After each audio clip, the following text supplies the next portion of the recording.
noches, queridas amigas, queridos amigos, comenzando un programa más de Diálogo Franco. Hoy, 6 de julio del 2026, en primer lugar, quiero saludar a mi hijo Enzo Sebastián, está de cumpleaños. Yo sé que toda la familia está reunida, cenando probablemente, así que muchas felicidades, mi hijo querido. Que Dios te bendiga siempre y que todos tus proyectos se hagan realidad para vos y para tu familia. Y ya que estamos en la onda de cumpleaños, está con nosotros hoy en segundo turno el economista, el doctor Víctor Raúl Benítez. Él estuvo de cumpleaños el 4 de julio, así que para Víctor también muchas felicidades. Él va a estar con nosotros en el segundo bloque. Vamos a hablar sobre la realidad económica en el país, el informe del Fondo Monetario, cómo nos está calibrando el Fondo Monetario a la salud económica del país, y también el informe del presidente de la República, Peña Palacios. Ahora en el primer bloque estamos con un amigo conocido de la casa, mi hermano, el doctor Julio César Yoyito Franco. ¿Qué tal, Yoyito? El aporte, por ahí. Y por ahí. Yoyito es una de las personas que más conoce de historia del liberalismo, es autor de este valioso ejemplar, se llama Historia del Liberalismo Paraguayo, la transición histórica desde su fundación en el año 1887 hasta ahora. Son 2 ejemplares, así que a partir de ahora, los que estén interesados en acceder, gentileza de Yoyito, una donación para los televidentes. Como se trata de tomo 1 y tomo 2, serán 2 las personas agraciadas, pero cada persona va a llevar 2 ejemplares, el tomo 1 y el tomo 2 del libro Historia del Liberalismo Paraguayo. ¿Qué tal, Yoyito? Bien, muy bien, Federico. Así como decís, son 2 tomos. El primer tomo va desde la parte final de la guerra del 70, el camino para constituir el triunvirato, que era el gobierno provisorio, que fue dado en Buenos Aires el 2 de junio de 1869, y va hasta 1967, 66, en aquellas convenciones que se hacían en la casa de Tío Beto, Rigoberto Franco, teniente primero de artillería de la guerra del Chaco, llamado Las Acacias, sobre Las Perlas y Choferes del Chaco. Y el segundo tomo de 1967 hasta la victoria, que te tuvo como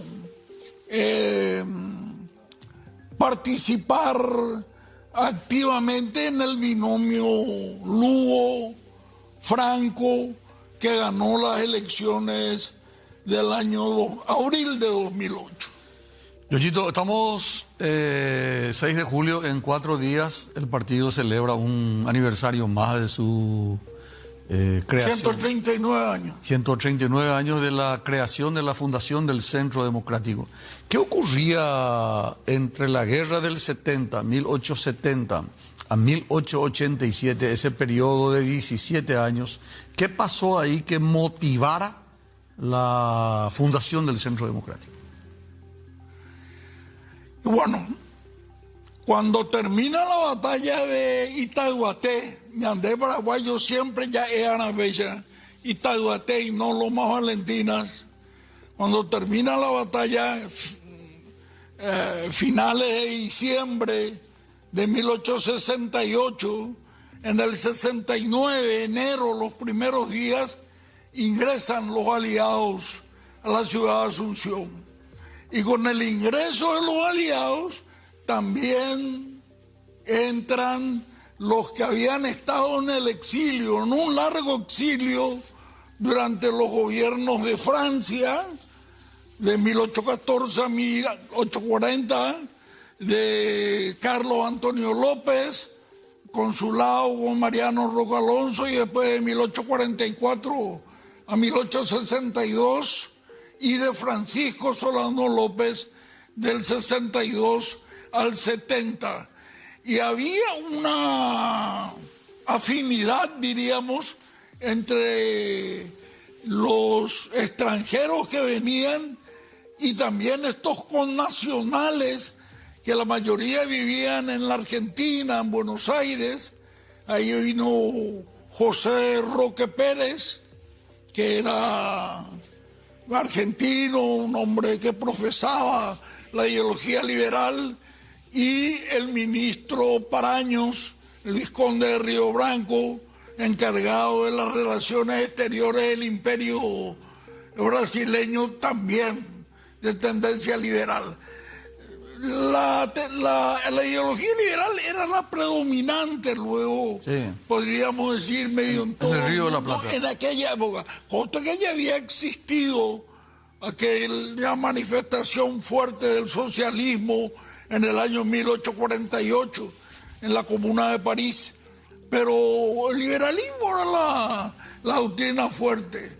Y habrán conversado con las personas que venían del extranjero y algunos que estaban ya acá para encaminar y colocar un gobierno provisorio que se logra con el triunvirato, y el de hacer una carta política que sirva para saber cuáles son tus deberes, derechos y obligaciones, que es lo que nos sucedió con Carlos Antonio López.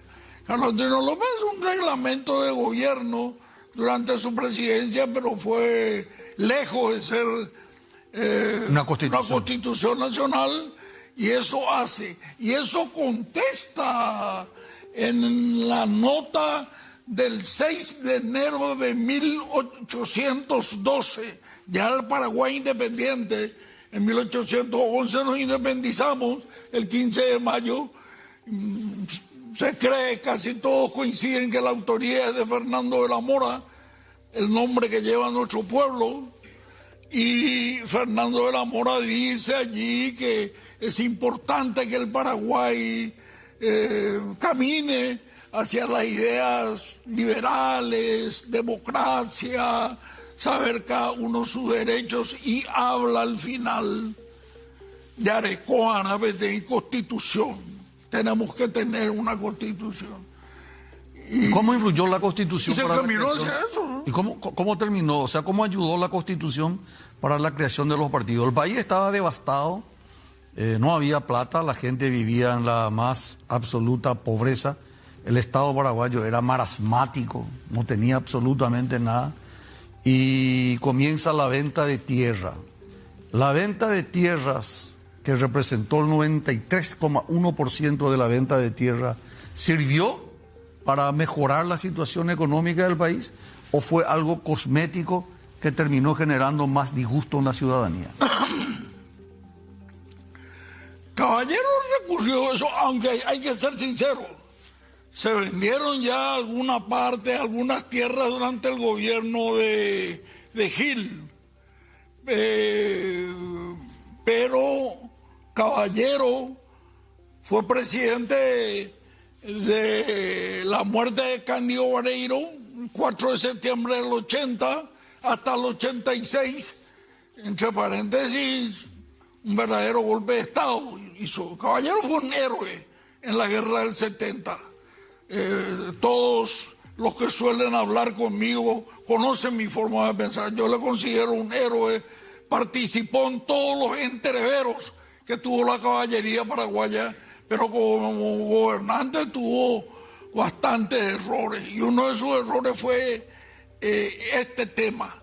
En 1883 y 1885, él, por medio de leyes, permite que se vendan las tierras, que se quedaron con millones, diríamos, de pesos en valor de tierra, porque o Ayara ya eso ve, o nos va la guerra. Entonces el Estado quedó como dueño de todas las tierras, pueblos enteros que se vendieron. Y se vendió una respetable cantidad, Federico, y audiencia del Canal 13, 217.000 kilómetros cuadrados. C9N. C9N, Canal 9 Noticias. Canal 9 Canal 9 Noticias. Pido disculpas. Canal 9. Ahora, Yoyito, esa venta de tierra que hizo Caballero, sin entrar a juzgar a nadie en particular, esa venta de tierra de Caballero, ¿sirvió como una solución estructural o fue una solución cosmética que durante un tiempo mejoró la situación, pero luego generó nuevamente una situación de inconformidad económica? No, y eso te decía, se quería con esa venta hacer que la tesorería del país ingrese una cantidad determinada de dinero y con ese dinero cubrir las necesidades que tenía y de por sí en varios aspectos el país, ¿verdad? Problemas de educación, faltaban escuelas, puentes, caminos, seguridad, una partida de cosas. Pero el problema es que la venta se realizó fundamentalmente, aparte de los grandes terratenientes que vinieron, que eran capital anglo-argentino, la mayoría en el Chaco, Carlos Casado, eso tenían como 55.000 kilómetros cuadrados en el Chaco, solamente en el Chaco. Mate Laranjeira. La industrial paraguaya, Mate Laranjeira. Sí, Mate Laranjeira. La industrial paraguaya, que presidentes fueron Bernardino Caballero, Patricio Escobar y también el liberal Juan Bautista Gaona. Entonces, para contestar puntualmente tu pregunta, se hizo con ese propósito, pero eso se vendió al amigo Yamuíchupe, un ejemplo, que 1.000 guaraníes costaba una hectárea. Y a ese amigo, socio, correligionario, oye, venderse a 300 guaraníes. Y él después le vendía a Juan Pérez a 500, a 700, que Juan Pérez compraba, porque normalmente se pedía 1.000 y le vendían a 700. Entonces había un plata llegó y nadie le rendía al Estado. Y eso causó déficit y causaron las personas que tenían grandes propiedades de terreno, dice Pastore, eso que es el hombre que realmente estudió el problema de la tierra en el Paraguay, en su libro La lucha de la tierra del Paraguay, Carlos Pastore Goiburú, Buyapeguá, y entonces no sirvió gran cosa. Y remata ahí en el 85, como te dije, y comenzando el 86, terminaba el periodo de Caballero con las yerbateras. Las yerbateras. Ahí lo que entra la industrial paraguaya. 2.100.000 hectáreas tenía ahí. En la región oriental. En la región oriental. ¿Y quién era la industrial paraguaya? ¿Bernardino Caballero? Él fue presidente y Patricio Escobar. ¿Y estuvo a nombre de su...? Patricio Escobar en su momento dado deja el cargo de ministro de Guerra y Marina y ocupa a Pedro Duarte, este que tuvo la batalla de Yataí. Eso fue en la época de Gil. ¿Ya? En la época de Gil, él arregló su salida del gobierno para que se le dé tierra. Entonces, la industrial paraguaya, Carlos Casado, Mate Laranjeira, la gente Barte, se hacen dueños de más o menos el 93% de la tierra y gran descontento. Hubo un fraude electoral que también agudizó la crisis para la creación del Partido Liberal. ¿Qué ocurrió ahí? Sí. Resumidamente. Hubieron un fraude. En el momento en que lo que iba a ser, diríamos, el Partido Liberal, podríamos llamarle el liberalismo ideológico, donde estaba Facundo Machaín, Juan Silvano Godoy, Cirilo Antonio Rivarola, por ejemplo, dijeron sobre el gobierno de Gil, vamos a esperar las elecciones que se van a hacer el 27 de enero de 1877 para ver qué hacemos con este. Porque había gente que decía, Cotipocuá, no le vamos a poder encaminar, Yurupo y Manteoñe Araguave. Porque después le asesinan a él el 12 de abril de 1877. Y era precisamente por tu pregunta lo que está diciendo. Un gran fraude electoral. Cirilo Antonio Rivarola ganó en las cordilleras y ganó en Asunción Facundo Machaín, pero no le reconocieron. Y evidentemente el gran fraude que lleva a protagonizar la fundación del partido es el 12 de junio de 1887 en Villarrica, en la séptima circunscripción de Villarrica y la octava también, donde estaba Gatí, que hoy es Félix Pérez Cardoso, donde estaba Itapé, donde están otros dos pueblos más chicos, y se realizan las elecciones y Escobar le envía ahí como jefe, lo que era el jefe político, a Santiago Gómez Sánchez, era sobrino político de Caballero, y se le atropella al grupo de gente, incluso 4 muertos y 17 heridos, y allí en Villarrica, realmente las elecciones fueron fijadas para el 13 de febrero, pero las elecciones del 13 de febrero en Villarrica, Francisco Gorostiaga, que era el juez de paz y compadre de Bernardino Caballero, se mandó mudar con los padrones y no se hizo las elecciones. Caballero se presentaba como senador, pero como las cámaras le juzgan a sus integrantes, en el Senado había una gran mayoría a favor de Caballero y él fue electo senador, pero en diputado estaba peleado, entonces se volvió a convocar el 12 de junio. Rufino Gorostiaga contra Antonio Taboada. Rufino Gorostiaga contra Antonio Taboada. Claudio Gorostiaga. Claudio Gorostiaga y Antonio Taboada. Antonio Taboada. Y ahí es donde escribe, que para mí es el escritor de mayor gala del partido, Justo Pastor Benítez padre. La gente estaba en la casa de los hermanos Fernández, Venancio Fernández, de donde salieron los Fernández de Camili, porque uno de los Fernández después se casó con Rómulo de Camili y Grayindi, y ahí salió Fernández de Camili, que fue jefe de gabinete de Estigarribia. Fue ayudante de Estigarribia. Edecam. Bueno. Y ahí dice Justo Pastor Benítez: yo no estuve presente allí, pero pienso que allí Taboada, Marcelino Rodas, Rómulo de Camili, Florentino Oviedo, que era el jefe de organización del Club Popular de Villarrica, como estaba amaneciendo y se notaba que iba a ser un lindo día azul del cielo, dice que ellos le dijeron al señor permitina señan de Yaratajapo o un pedazo del cielo, Oroyapojuamá, Peare, Orebandearán. Esa va a ser la bandera de los liberales. Pero los liberales usaban el distintivo azul ese día. Me hicieron balas, muertos. Ahí estaba mirando el mapa. Guairá, Villarrica, a pie hasta Paraguarí encadenado.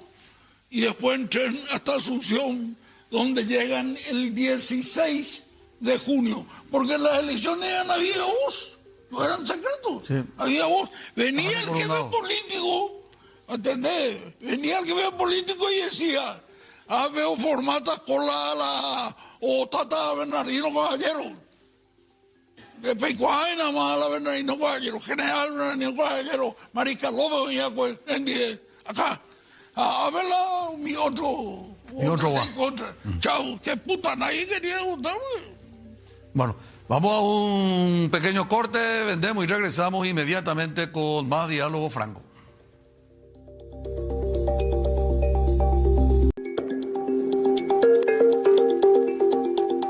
Bueno, de vuelta aquí en Diálogo Franco, estamos con el doctor Julio César Yoyito Franco hablando de la fundación del Centro Democrático. Se produce el fraude electoral, la gente viene marchando desde Villarrica en un descontento generalizado, decías antes del corte, recibiendo apoyo de parte de la ciudadanía camino de Villarrica a Asunción en la vía del ferrocarril. ¿Y qué ocurre en Asunción?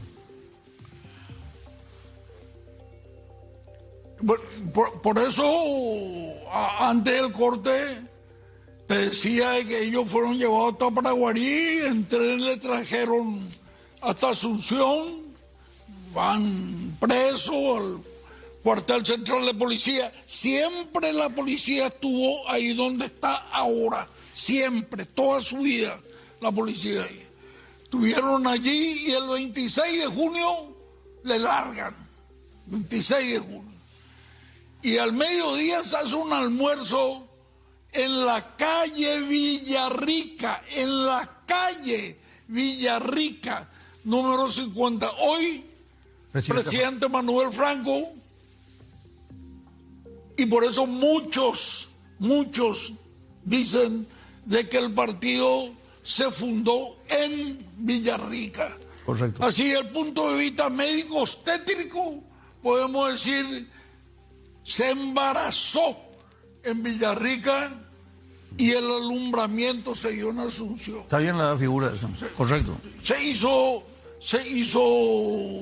allí la reunión y se decidió constituir un partido político.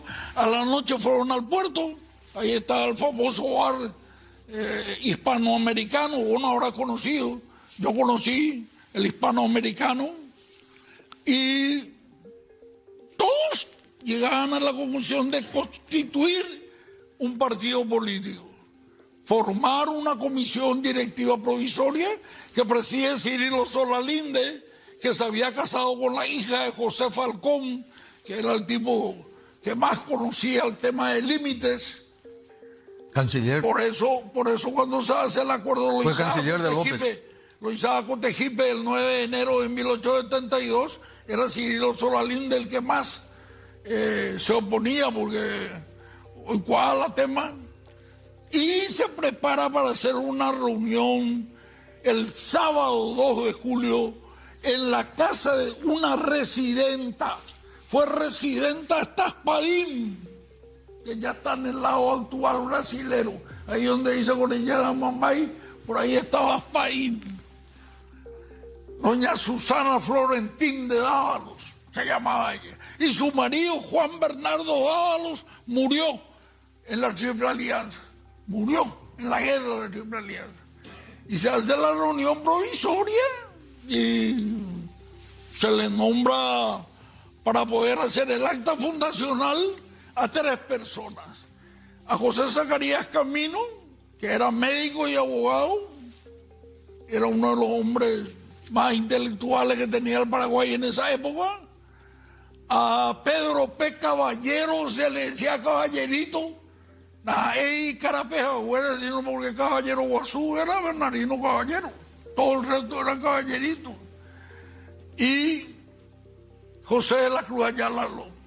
Y se van y trabajan una semana y se cita para el 10 de julio, donde está ahora el Banco del Brasil, la calle Oliva y Nuestra Señora de la Asunción. Ahí estaban los talleres de impresión del diario La Democracia, del señor Ibarra. Ignacio Ibarra. Ignacio Ibarra. Ibarra estuvo con López. Claro. El 1 de marzo de 1870. Él ayudó a levantarse a López. Estoy citando estos nombres porque muchos decían, estos son los legionarios. Comencé con Susana Florentín, residenta. Su marido le matan en la Triple Alianza. El otro que estaba ahí era Ibarra, que estuvo con López el 1 de marzo de 1870. Y allí se presentan las mociones para el acta fundacional, y José de la Cruz Ayala, como dice Gómez Freire Esteves en su libro Historia Contemporánea del Paraguay, 1870-1920, 50 años, medio siglo de historia paraguaya. Dice que Ayala representaba la vertiente extremista y los otros, Caminos y Caballero, la moderada. Y la diferencia que existía, Pera Guarula hace el libro, te quiero leer 30 segundos. Sí, adelante. Dice, pero la historia de nuestra era constitucional es casi la negación del sistema democrático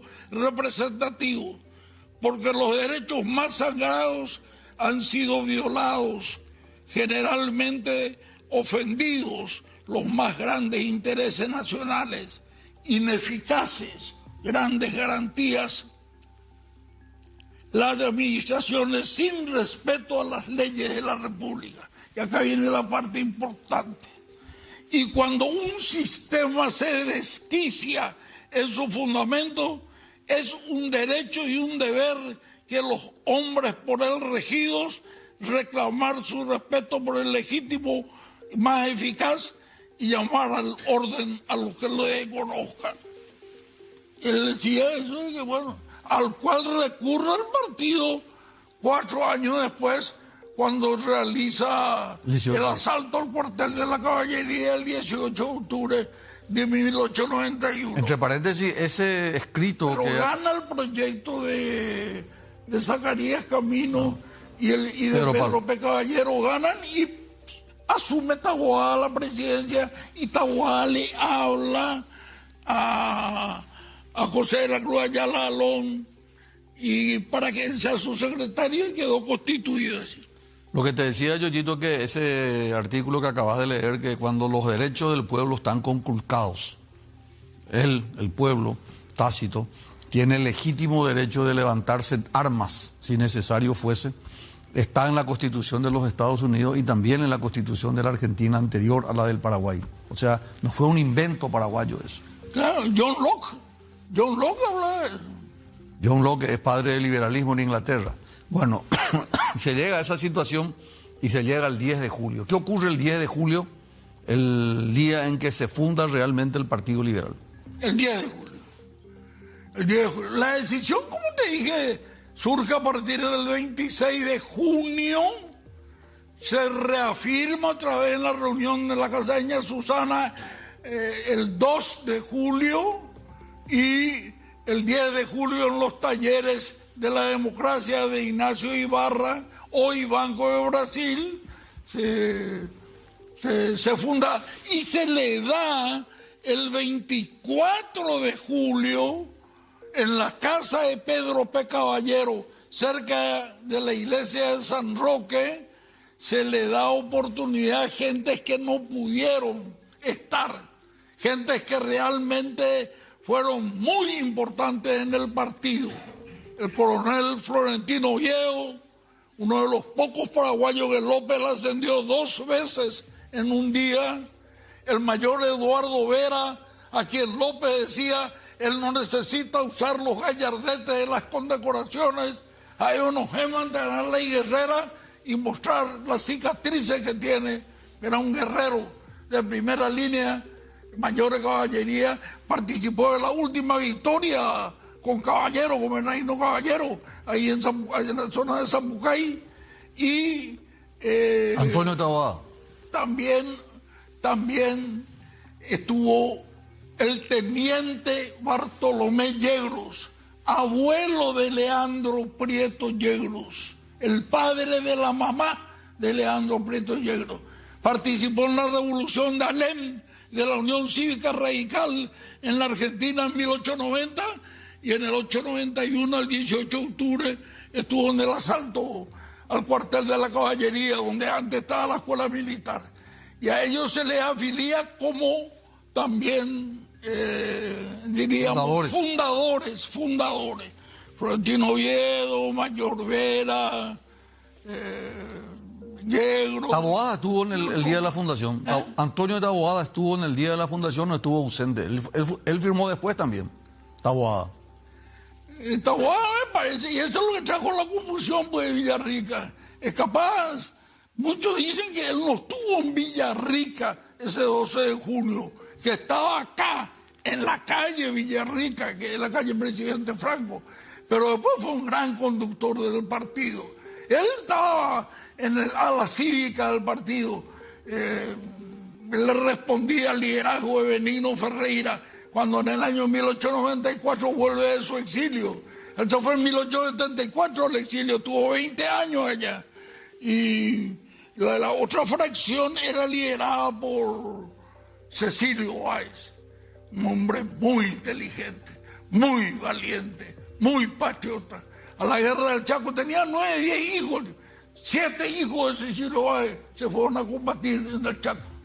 ¿Y quién no se fue? ¿Quién no se fue y tuvo un problema, una desavenencia pública con él? ¿El hijo de quién no se fue? Leoleri. Claro, Aljibe.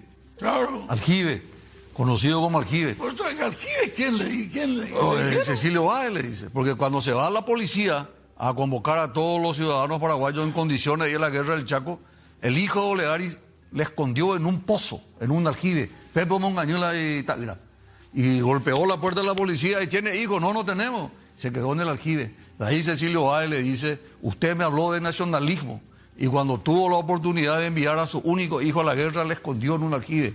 En cambio, los 7 hijos míos varones, los 7 fueron a la guerra del Chaco. Pues no solamente habló, sino, hay que ser sincero, el que más cantó las epopeyas paraguayas de la Guerra Grande. Sí, un gran escritor. Hay que reconocer. Sí, un gran escritor. Oleari, Un gran escritor. ¿Un gran qué? Escritor. Sí. Escritor, pero sin ningún rigor histórico. Bueno, Yoyito, estamos entonces ante esta situación. Se funda el Partido Liberal el 10 de julio. ¿Y qué ocurre posterior que facilita la formación del Partido Colorado? ¿Por qué el Partido Colorado, la Asociación Nacional Republicana, que era el partido de gobierno, se siente estocada por la decisión de la oposición de formar un partido electoral? El Partido Liberal se funda como reacción al gobierno, contra el establishment establecido. ¿Qué hizo para que el Partido Colorado, encabezado por Bernardino Caballero, funde su partido un tiempo después? Mira, rápidamente voy a decir algo que quiero la gente me escuche bien. Cuando Caballero realiza eso que había dicho yo, una especie de terrorismo de Estado, muere Cándido Vareiro, que vivía frente a la Riojana, y el 4 de septiembre del 80, y tenía que asumir Adolfo Saguier, que era el vicepresidente. Claro. Y Caballero lo hace arrestar por intermedio de Pedro Duarte. Arrestar y asume él, el Congreso le nombra a Caballero, y termina el 82 y después constitucional 82 al 86. Caballero medio acapara a todas las fuerzas políticas, vamos a ser sinceros, porque tenía un liderazgo Caballero, no era un gran orador, tampoco escribía artículos, nada, pero era un tipo que la gente le veía a él y le relacionaba con López, que estuvieron juntos, pelearon, bla, bla, bla, bla, bla, bla, y le apreciaban a Caballero.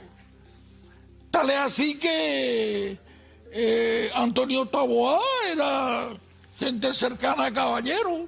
Caballero lo había nombrado jefe político de Villarrica en las primeras revoluciones del 73, primero en marzo y después en junio. Eduardo Vera estuvo a su lado. Mayor Eduardo Vera. Bueno, pero eso fue antes de la fundación del Partido Colorado, en la candidatura del Club Libertad. Claro, pero estoy hablando de que eran gente que tenían relación con Caballero. Y al constituirse, como vos acabas de decir, un equipo político ya como partido político, con el nombre de Centro Democrático, entonces habrán dicho ellos, nosotros también tenemos que tener nuestro grupo político, y hacen una reunión previa el 25 de agosto y después la reunión fundacional del 11 de septiembre en el Teatro Limbo, que estaba ahí donde estaba antes la municipalidad, Palma, entre Ayolas y Montevideo. Ahí está el Teatro Limbo, y Caballero es nombrado presidente. No hay ninguna duda que él era el líder de ese grupo, como no hay ninguna duda que el líder ideológico de ese grupo era José II de Cut, un hombre de pensamiento y de acción liberal, pero era legionario. Fue el vicepresidente primero, segundo de Cut, vicepresidente segundo Uriarte y secretario general Juan Gualberto González legionarios también, legionarios. En las filas del partido había 47 combatientes de la guerra. Marcelino Rojas, capitán de caballería, tenía la Cruz de Corrales, la medalla de Ñacahuazú, la medalla de Tuyutí, Florentino Oviedo, Octaviano Rivarola, el que estuvo con Díaz cuando Díaz le hizo volar la bomba brasileña a la pierna. Octaviano Rivarola fue el papá del canciller, del embajador Vicente Rivarola. Sí, Octaviano Rivarola. Y se constituye el partido y no había diferencias ideológicas con el Partido Colorado. Es más, Caballero en un discurso dice: nosotros somos el partido conservador del Paraguay. Claro. Así claro, por supuesto. Así pensaba él. Claro. El Partido Liberal surge contra el establishment como un partido alternativa, como un partido contrario, un partido de oposición. Ahora, para terminar, estos hechos de 1887 con la fundación de los dos partidos, independiente de nuestra afiliación política, a vos, mirando el retrovisor y leyendo la historia, te suscita la idea que los partidos luego de la fundación colaboraron, ayudaron a conducir el país. ¿De qué manera? O sea, ¿fueron útiles o no los partidos políticos? Esa es la pregunta. No, hay gente bastante buena, tanto en el Partido Colorado como en el Partido Liberal, que pueden servir para conducir el país. Depende de la actitud que tomen. Las cosas que a veces se hacen mal porque el ser humano es el que se equivoca y lleva y hace las cosas de manera equivocada. En el año 1887, y con pocos meses de diferencia, como está diciendo, de julio a septiembre, son 2 meses, surgen los dos partidos. Y el uno gobierna hasta agosto del 904, que termina con el pacto del Pilcomayo del 12 de diciembre del 904, y sube el Partido Liberal, Juan Bautista Gaona, que tuvimos al comienzo nuestros problemas internos, revoluciones, etcétera, pero tuvimos 3 extraordinarios presidentes, como fue Eligio Ayala, José Pegullari y Eusebio Ayala, el presidente de la Victoria. Y nada menos y nada más que entregó un país más grande que el que había recibido, gracias a la conducción del general Estigarribia, en aquel, y después mariscal, que condujo al Paraguay a la victoria en la guerra con Bolivia. Lo que tenemos que entender, Federico, yo siempre le digo a los amigos, ahora en la campaña de Luis Fernando Lamora, le digo: los colorados no son nuestros enemigos. No hay que pensar nunca como enemigos. Son nuestros adversarios políticos, como puede ser Cerro y Olimpia. Claro. Pensamos de manera diferente en unos aspectos. Totalmente. Pero no podemos estar peleados permanentemente, porque el perjudicado va a ser siempre el pueblo. Totalmente. Lindo mensaje. Esa cámara es tuya. Tenés 60 segundos para un mensaje final a los afiliados del Partido Liberal por esta fecha, 140 aniversario de la creación del Centro Democrático. Bueno, gracias, Federico, por esta oportunidad. Con 139 años ya atalayan de partido el 10 de julio los militares. Y poná, ñaña manduá, va esporado ya por el Partido Liberal, o yupiéramos la poder, están va ya por ahí. Aunque teteja la Colorado, otro partido hoy partido ahí, me andan lo mitañan de enemigos. Sencillamente ya ñañe de otra manera. O sea, ñañe está, pero ñande ñañe ana, ñamboñe PTI, una sola forma de hablar, y que tu aguanza ya no es, ñande está Paraguay, tape por ahí, paraguayo jaiza, se añuá, hace pollo entero peorán. Muy bien, se añudan de seguro. Nosotros nos vamos, gracias Yoyito. Estos libros, si podemos pararnos rápidamente, Yoyito, vamos a sortear a los dos agraciados. Iván, ahí va a aparecer, si te levantas un ratito, por favor. A ver, Iván, si tenemos la imagen acá de los llamados. Correr nomás y vos decís pará y ese va a ser el... cuando vos digas. Decir no va a parar y él va a parar. Decir así, cuando quiera decir para. No, decir no va a parar. Cualquiera. Quiero participar el sorteo, acá está. Rubén, 635. Ya está. 81219635. Este ya está. Otro. Decir para y él para.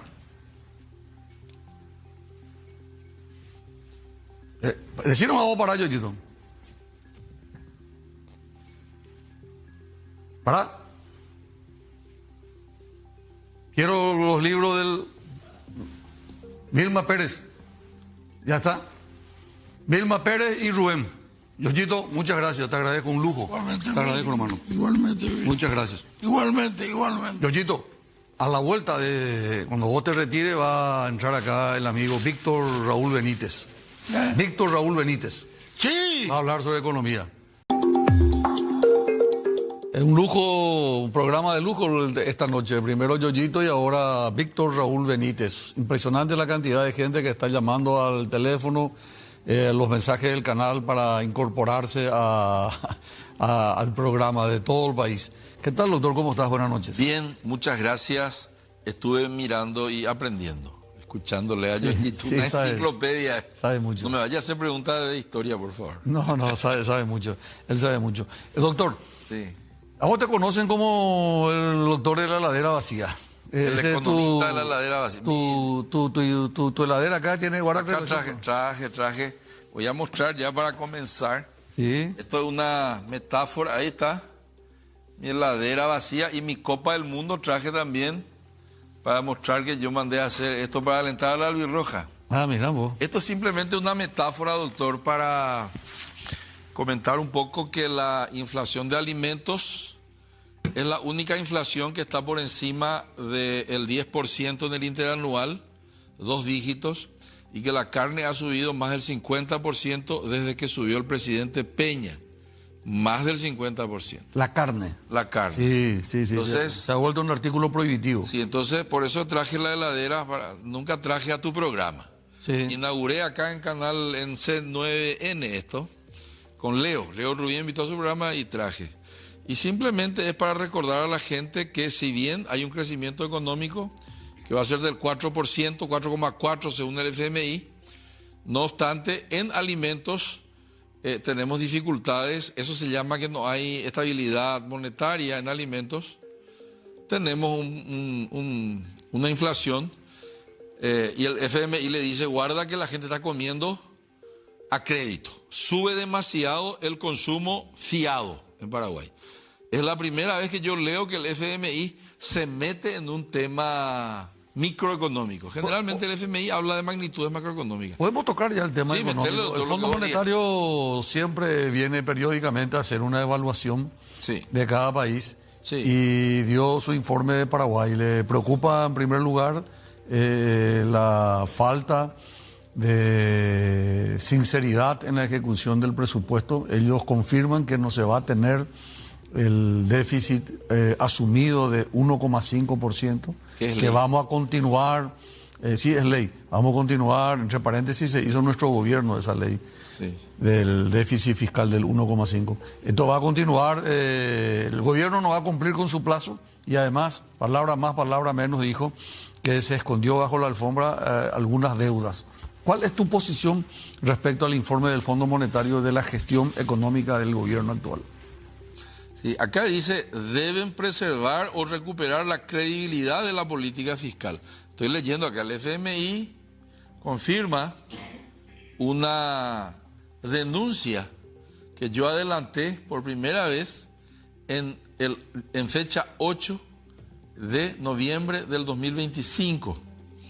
Hice un posteo en X, tweet, y dije, es fácil tener un déficit fiscal del 2% más o menos, escondiendo deudas a constructoras, dice acá el FMI ahora, y a farmacéuticas. Y el FMI dice acá, se comprometió Peña conmigo, con nosotros dicen, de que de los 1.000 que le deben a las 1.000 millones de que le deben a las farmacéuticas van a pagar la mitad, 500 este año. Y los 250 más o menos, 220 creo que le deben a las constructoras, acá estoy mirando, le van a pagar este año. Eso supone, dice, que entrarán a mostrar un déficit fiscal real que no es el ficticio de 2%, y mucho menos van a llegar al 1,5% que dice la ley. El FMI un poco duro con el gobierno porque se metió en estos dos temas. Además, le dicen, corten los gastos tributarios. ¿Qué quiere decir gastos tributarios? Cuando suena gasto parece que es gasto, no es gasto. Gasto tributario, el costo de oportunidad del Tecoporá que se le da a un montón de empresas que ya están maduras. Exenciones, toda exención fiscal es un gasto tributario. Porque en vez de entrar el impuesto, Claro. se le da como exención. Entonces un gasto de toda la sociedad gasta por alguna empresa. Interesante ese concepto. Y acá el FMI le dice, suban también los impuestos del IVA preferencial. Hay algunos IVA del 5% también para algunos importadores de biciclos. Quiero que sepa eso, doctor. Entonces acá el FMI le dice Eso todo no ya. estaba reducido a lo de la canasta básica nomás. También es para las motos. También hay en algunos elementos, sí, y también en la canasta básica de frutas y verduras. Claro, claro. Bueno, y le dice también acá, profundice en su mercado de capitales. Bueno, eso no está mal, pero le dice, no hay riesgo sistémico en el mercado financiero, pero hay un rápido crecimiento del crédito al consumo, lo que exige mantener la vigilancia. Le voy a dar un dato. 50% subió el saldo en tarjetas de crédito menores a 3 millones de guaracas. ¿Sabe qué quiere decir eso? La tarjeta Salvatore Lomitão Carujo Guaire. ¿Te gustó la traducción? Sí. La tarjeta Salvatore es la tarjeta de las personas vulnerables ya que tienen un saldo bajo. 3 millones de oíla y saldo. Jalomita o pagante el 10%. Y ahí van en lo que se llama bicicleta. O sea, ya de Uruguay. Estamos comiendo nuestra cola. Estamos comiendo nuestra cola. Eso quiere decir. Pero el FMI dice eso, no digo yo. Así en términos sencillos para que la gente entienda. Si yo gano salario mínimo 3 millones de guaraníes, quiere decir que yo con mi salario alcanzo hasta el 15 y después tengo que tarjetear, lo cual me hipoteca más mi futuro. Claro. Y eso es preocupante. Preocupante. El FMI está preocupado, como yo, por la heladera vacía, que el 15 de cada mes ya inandiman la ñande de heladera. Vos querías ver la foto de la heladera de la gente. Sí, yo nomás se me ocurrió, porque vamos a hablar de la heladera vacía, sería bueno que la gente mande un poco acá al canal. Yo no sé cuál es tu teléfono que están usando. Supongo que Iván puede ponernos ahí el teléfono y que la gente envíe el Que estado. mande un poco la foto de su heladera. Yo traje una alegoría. Esta es... Espero que mi esposa no esté viendo la tele, pues me va a retar. ¿Dónde está mi heladera? Me va a decir, ¿eh? Pues presté nomás de ella un ratito. Ahí está la heladera del paraguayo. Pero no lo digo yo. Lo afirmó Bachi Núñez en diciembre del año pasado. Dice, la gente no puede comprar carne y Bachi Núñez. Lo afirma Santiago Peña cuando interviene 7 frigoríficos están intervenidos en este momento por prácticas no liberales y antimonopólicas.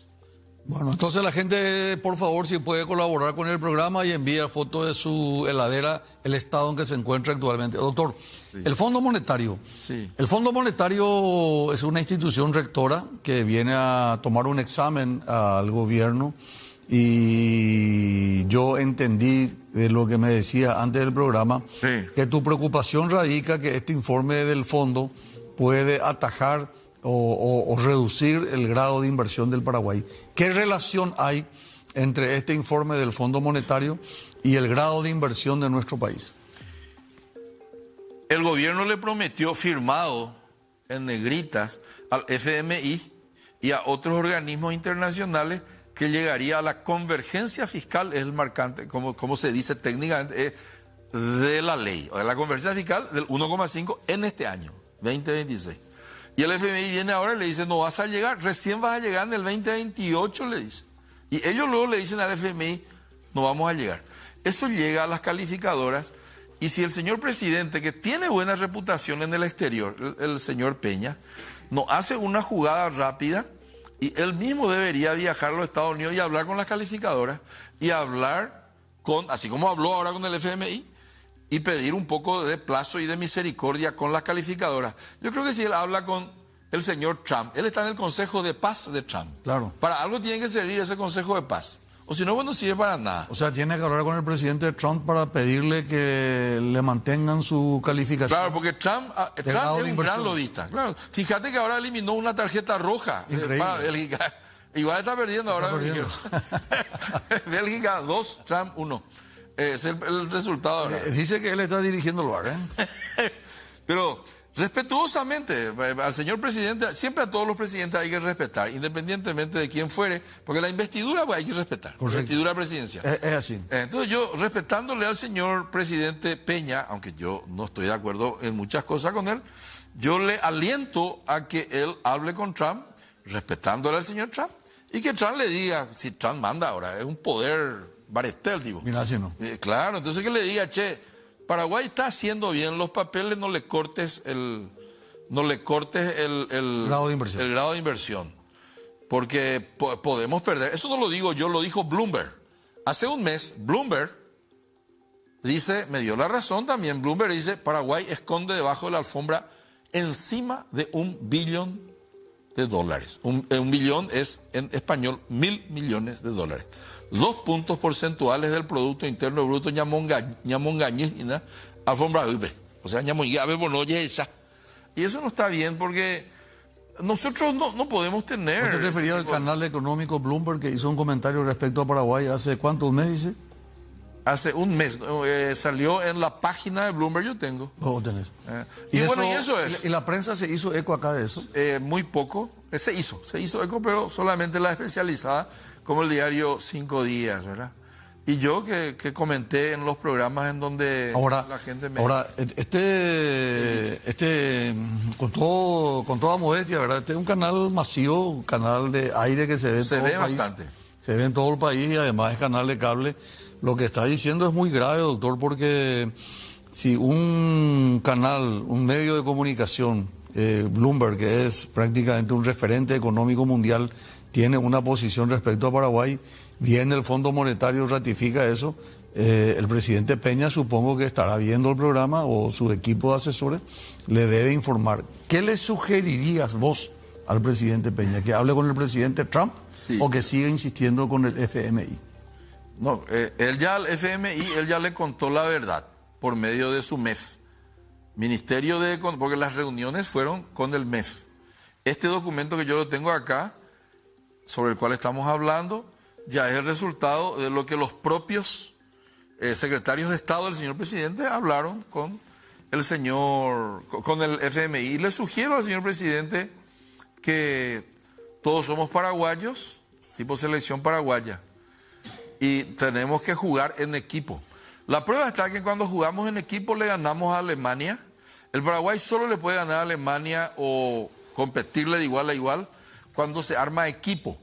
Y Stroessner a nosotros nos desarmaba los equipos. Circule, decía la policía cuando nos juntábamos. Vos tenés mi edad, vos te recordarás. Claro. Cuando nos juntábamos a veces para irnos a jugar pelota de noche, venía el policía, circule. Yo tengo una teoría. Culturalmente hablando, nos sentimos muy bien cuando la selección paraguaya le ganó a Alemania. Y le pedimos nosotros a Gil que no se asuste de los atacantes alemanes, y no se asustó. Pero la sociedad paraguaya se asusta de Rivas. Lo mismo que le piden valentía a Enciso para que no se asuste de la defensa poderosa de los otros equipos. Ya que Rivas, ya que Ñoño Núñez, tenemos miedo del señor Horacio Carte. Nosotros somos unos miedosos. No hacemos equipo para subir el selectivo al tabaco. ¿Está entendiendo la analogía que estoy haciendo? Claro. El pueblo paraguayo tiene que hacer equipo para forzar subir el selectivo al tabaco. O sea, pero el famoso Ñande Valé, pero le ya pues agua la cosa, Pero pelota le tenían de Valé. Claro, porque no, pero en la pelota nos juntamos todos. Ahora, pero para defender nuestros derechos, ni Catumo, hay Ñandé en la salud y en la educación, ya, ¿verdad? Voy a hablar ahora en español. No vamos a poder levantar, ya hago trofeo. ¿Por qué otro va a levantar este trofeo y no Paraguay? ¿Sabe por qué? ¿Por qué? Porque Jaecuera, Oñembrat, Jañandé, Nañandé. ¿Por qué? Porque tenemos un problema cultural. Stroessner nos disgregaba. Y te voy a explicar por qué. Políticamente. Porque el sistema que nos sojuzga negocia mejor de a uno. Claro. Y la oposición, entre ellos Che en primer lugar, Jandé en segundo lugar, ahí, culpable. Disculpame que te hable así. No, pues por ahí. Porque Ñande Cangú, Ñande de España, Ñande Parete. Claro, Ñande oposición tenemos más votos que el régimen desde hace 70 años. Correcto. Pero ¿cómo jugamos nosotros el partido? De a uno. Correcto. Ayema. Correcto. Ojo Euclides, candidato. ¿Verdad? Ojo Mario Ferreiro, candidato. Ojo, vea, candidato, entre 4 días de candidato, entre 3 nos fuimos ahora. No, eso es funcionar el Partido Colorado. Y bueno, ojo, Payo, no pues. Principalmente la oposición y Cangú no quieren jugar en equipo. En todas las áreas y las dimensiones de la vida, en la ciencia, en la tecnología, los empresarios no se juntan. Ahora, volviendo a nuestro tema para Asunción, por ejemplo. Sí, no. Quiero todavía, tenemos que ir a un corte. Sí. Y a la vuelta del corte quiero que me responda. Vos tenés esa visión, el Fondo Monetario tiene esa visión, pero el presidente Peña se va. Vamos a obviar lo de la Junta de Gobierno, vamos a hablar de lo oficial. Sí. Se va el 1 de julio al Congreso Nacional y da su informe. Y en su informe del Congreso Nacional, el presidente Peña tiene una posición diferente. Luego de estos consejos comerciales, analizamos el informe del presidente Santiago Peña Palacios. El próximo gobierno va a comprometer todo. A este le queda 2 años de gobierno. Claro, lo que estoy queriendo decir es que a nivel individual la gente no puede pagar su luz. Por otro lado, el índice de confianza de este año es 70% desconfianza y 30% confianza. Hace un año era 55 confianza, 45 desconfianza. Se llama índice de confianza en el consumo o del consumo del paraguayo, del Banco Central del Paraguay. O sea, el Banco Central del Paraguay le desmiente a su presidente. Y va. Sí. El presidente dice, estamos en el mejor momento. Ahora, el presidente... Y el Banco Central del Paraguay dice, no, los paraguayos están pesimistas. El presidente Peña fue, antes de ser presidente, fue miembro del Consejo del Banco Central del Paraguay, el directorio del Banco Central del Paraguay, fue ministro de Hacienda, trabajó en organismos internacionales. Él se presume que conoce esto. No, él conoce, pero él lo que está hablando es de magnitudes globales, pero dijo también, la salud está mal, dijo él reconozco. Él dijo, sí, ahora, en su informe, sí, claro. Y una semana antes, el señor expresidente don Horacio Cartes, que ayer fue su cumpleaños. El sábado. El sábado fue, el 5. No, el sábado fue el mío, Anina Bella. El 5, el sábado domingo. Fue mi cumpleaños. Ayer domingo, ¿cierto? ¿Sí? Le dijo que la salud es un déficit de su gobierno. Le dijo en la cara, delante de todos los colorados. Entonces, con eso yo creo que a confesión de parte del relevo de prueba. Podemos refutar, claro. Este mes de julio, saliendo un poco, he visto tu vino, che. Mañana voy a tomar vino. Emina. Emina. A mí me gusta tomar vino. Este es recomendable, ¿eh? Bueno, con este no falla. Ella decía a la patrona para buscar este vino. Y la dueña de masa es la amiga personal de mi señora. Ah, mira un poco. la directora general. Sí. Entonces, quiero nomás decir que yo no sabía que era tu auspiciante. El 4 de julio, mi cumpleaños. El 5 de julio, Horacio Carte. El 8 de julio, Domingo Laíno. ¿Y 24 de julio? 23. ¿Y el 23 de julio? ¿Debio 23? Sí. ¿Y 24? Marija López. La pucha. Es todo mes de presidente, caramba. Bueno, menos yo, que yo no soy presidente todavía. No, pero hay comentarios que te van a lanzar, me dijeron. Pero quiero que me responda. ¿Qué le pareció el informe del presidente Peña? ¿Es un informe real? ¿Es un informe que refleja la situación del país? ¿O esa fotografía son falacias narrativas, se dice, para hablar elegantemente. El señor presidente tiene falacias narrativas. Voy a dar algunos datos. 55.000 casas tenía que haber sociales. Hay 30.000.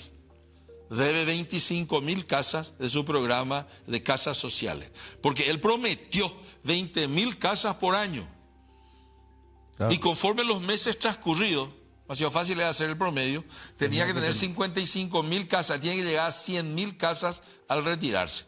Y ahora está en déficit 25.000 casas sociales en el MOVE. Entonces, no está bien a nivel de ejecución de lo dicho versus lo hecho, lo prometido. No es un desastre el Paraguay, gracias a los remeseros y las remeseras, que para mí son héroes nacionales, que enviaron el año pasado 1.350 millones de dólares. Desde España, Estados Unidos y Buenos Aires. 1.350 millones. En cambio, la Itaipú está allí en 500, 600 millones de dólares año. O sea que... Pero tuvo una reducción y Itaipú va a tener más reducción. Y lógico, eso va en declive. Yo quiero nomás decir que las turbinas hoy, del a buen tiempo, el que paga el Inalapri de la abuela, el que construye el bañito en el fondo, sí, señor. El que paga la cuota de la moto para hacer delivery, del hermano que se quedó acá a sobrevivir y hacer delivery, sí. El que paga la cuota del chileré con mucha honra para hacer plataforma. Y el crédito para el celular. Y el crédito para el celular son nuestros compatriotas españoles. Shengo arecola será allí hoy en España, vena. Anatía de agua. Shengo arecola será allí hoy en Estados Unidos, ¿verdad? Entonces, mi querido doctor y compatriotas, nosotros vivimos... ¿Vos sabés lo que es 1.350 millones? ¿Te voy a decir cuánto es el equivalente a qué? A todo el presupuesto de salud del Paraguay. A todo el presupuesto de educación del Paraguay. 1.300 nomás. Y es poco, porque es un poquitito ahí del 3% del PIB nomás. Tiene que ser el 6%. Usted que el dólar bajó, ¿verdad? Pudo haber sido mucho más. Pudo haber sido mucho más. Y quiero decir algo, que aún con la baja del dólar, ¿verdad? No es que aún. Por eso mismo estamos mostrando que no hay equilibrio cambiario. Los empresarios, muchos están desesperados. Los que exportan, los que construyen departamentos y casas para vender a los extranjeros sus costos en guaraníes y su venta en dólares. Los que venden vehículos. Sí. ¿Saben cuánto cayó el precio de vehículos? O por año de vea. Pero hubo ahí los empresarios ven guaraná. ¿Sabes? Porque hay empresarios que compraron vehículos con $1 a 7.000. O vendés y con $1 a 6.000. De paso te cuento. Se beneficia y mi porque a pagar 5 o 6 cuotas con $1 muy bajo. Claro, así ahí pesa. Pero hay que ponerse también del lado del empresario muchas veces. Ahora, doctor, volviendo al tema. 20% cayó el precio del auto. Tenemos que irnos a un corte, el último ya enseguida. Sí. Quiero que responda esta pregunta. Evidentemente, el informe presidencial es el reflejo de lo que él piensa.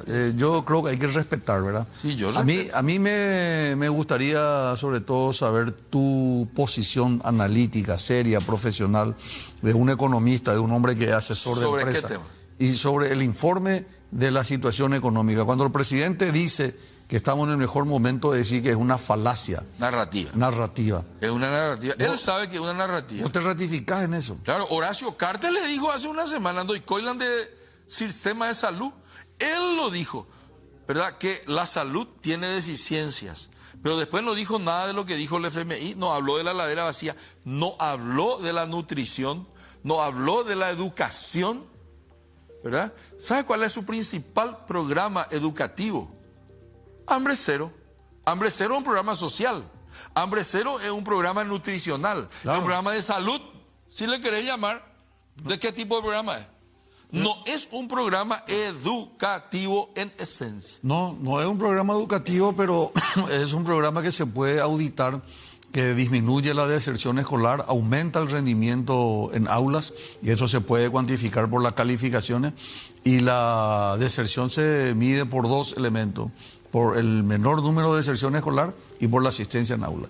Sí, pero hay algo que hay que considerar. Que yo, entre paréntesis, creo que está bien el proyecto. Lo que creo que está mal es que le haya sacado a las gobernaciones y a los municipios, claro, y le haya dado a los amigos Claro. para recibir aquellos... Sobre el punto. No, el sobre está prohibido decir. ¿Eh? Sobre no, pero la señora Candado me va a retar, pero sigamos. No. Sigamos, atender. Siguiente punto. Siguiente punto. El próximo presidente del Paraguay, que yo no sé quién va a ser, tiene que descentralizar los recursos, Claro. distribuir el presupuesto sobre la geografía, conforme a las carencias georreferenciadas. Esa es mi tesis de maestría. Claro. La hice en el Brasil. Me inspiré en el Plano Avanza Brasil de FHC, Fernando Henrique Cardoso. Él distribuye sobre la geografía y descentraliza el presupuesto. La departamentalización. Que es ley de la nación. Correcto. ¿Te puedo contar algo adicional? Sí, por favor. Yo hablo con gobernadores colorados, que son mis amigos. Yo tengo muchísimos amigos colorados entre países. Escuché que Yoyito te dice los colorados son nuestros compatriotas y sufren igual que nosotros. Claro. Yo tengo aquí cantidad de amigos colorados. Y yo le digo a mis amigos colorados, porque se me acercan muchos, gobernadores y gobernadoras coloradas, y me dice, doctor, eres minante, pero porque Mocol de Yarecó, la gobernadora colorada. Una sea amiga, la de Paraguarí. Es una digna señora. Por lo menos ella se me acercó una vez a través de su marido, que es mi compañero de facultad, porque te iba a mentir, monje, ese compañero de ese amigo. Vea. Muy bien. Y me dice, monje, che, vaya, tú llegas, doctor. Acá la ley dice que una parte del IVA debe ir a los gobernadores. 15%. 15% de... ¿Y cuánto se te da? Le dije yo. Nada. ¿Se le da? Nada. ¿Eres pavo? Nada. Creo que se le da en cuotita y llega 1%. Bueno, no se le da. Conclusión. Y no es solamente, y yo me solidarizo con la señora gobernadora, con el señor monje, hasta con Sosa. Yo no tengo ningún problema en solidarizarme con los gobernadores. Exíjanle, ustedes están en el poder, la plata tiene que distribuirse sobre la geografía conforme a las carencias georreferenciadas. Me tengo que cortar porque vamos a la Asunción. Estamos al aire con el doctor Víctor Raúl Benítez. Impresionante la cantidad de llamados. Víctor, 3-1 gana Bélgica. A la bucha. ¿Con quién, che? Con Estados Unidos, contra Estados Unidos. Y bueno, quiere decir que nos sirvió de mucho ese llamado del señor Trump para que entre el jugador. Yo estaba pensando decirle a Peña, eso sí, que le llame a Trump, porque él forma parte del Consejo de Paz de Trump, y para que Trump le llame a Infantino, para que se anule esa exageración que hizo el jugador. Tarde, malante recomendación. Tarde se le a fallar lento. Viste que cuando viene la pelota tenés que entrar. Y entré tarde yo para decirle a Peña, porque para algo tiene que servir el Consejo de Paz ese. Doctor, anulamos. Parte final. A tu orden. Municipalidad de Asunción, ¿tenía algunos datos que quería compartir con nosotros? Sí. Justamente el arquitecto Garay me invitó a CODEASU, Consejo de Desarrollo de Asunción, al Sheraton hace pocos días, el 2 de julio. Y allí estuvo el señor Pérez, estuvo la señora Núñez y otros candidatos. Y le quería mostrar a la gente esta placa que tengo acá al lado. ¿Cuánto falta y cuánto cuesta? Un estudio que yo hice.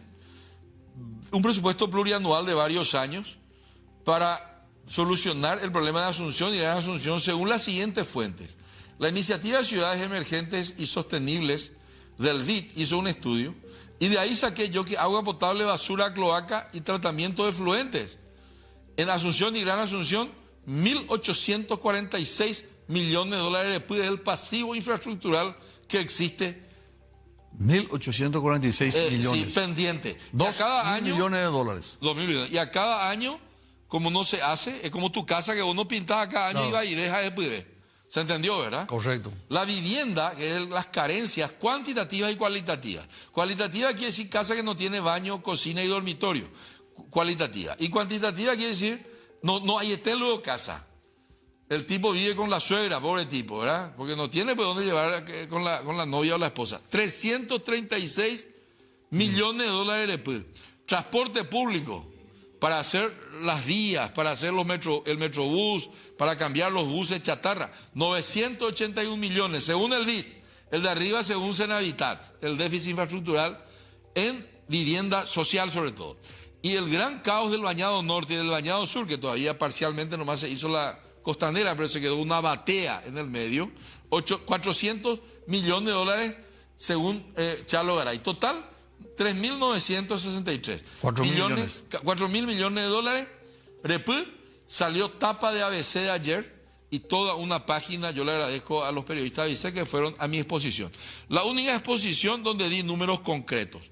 El señor Pérez, que estaba también allí, dijo que se va a organizar, que él sabe articular gobierno central, gobierno departamental y municipal para hacer rallies. Y bueno, la verdad que Asunción da para hacer rally. Hoy como están las calles, tranquilamente se puede hacer en Asunción, puede servir para eso.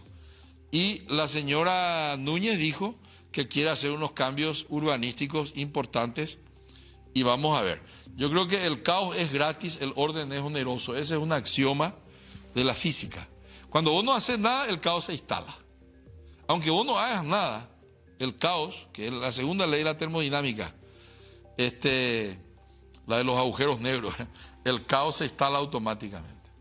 Y el orden cuesta en Asunción, te acabo de hacer el presupuesto, 3.900, 4.000 millones de pesos o falta. ¿Y sabe cuánto es el déficit fiscal del Paraguay? 2.000 millones. Quiere decir que lo que solo Asunción y Central tiene de pasivo infraestructural, físico y social, es más grande, el doble del déficit fiscal del Paraguay. Y bueno, yo no sé si la gente va a seguir votando a esta misma gente. Yo propongo, si la gente dice, Yandejama, la gente tiene que llegar al poder. La gente tiene que elegir a un intendente o a un presidente y que ya no les represente, que participe con ellos en las decisiones para llenar la heladera, para que tu hija sea ingeniera, para que tu hijo sea arquitecto, para que tu hija no sea OnlyFans, para que comamos 3 veces por día. Esa tiene que ser la propuesta de los futuros candidatos a los cargos electivos, presidente. Correcto. Te digo presidente porque vos llegaste a la presidencia por voto popular, ¿verdad? A vos se te votó como vicepresidente, ¿verdad? Yo endoso eso y me parece correcto además. Porque en Paraguay el hijo del albañil tiene que ser ingeniero. Entonces hace un salto cualitativo. Ya me la Moriajú oportunidad, ve ahí. Ya me la Moriajú y ya llegó la hora. Estos tipos no piensan en la gente, piensan en sí mismos. Doctor, nosotros tenemos que... Ser nervioso. ¿Tenés otra imagen aparte de esta? No, lo vamos a mostrar brevemente acá, otra plaquita. Vamos a ver otra placa ya de cómo vive el Paraguay. Es el peor país. Allá no se va a ver, ¿verdad? Paraguay es el que más cortes de energía eléctrica, según el Banco Mundial, donde yo fui consultor. Allá arriba dice Paraguay en rojo, allá arriba. A ver, Paraguay está peor que Argentina, que Río de Janeiro, que San Pablo, que New Zealand, que Chile, que Monterrey, México.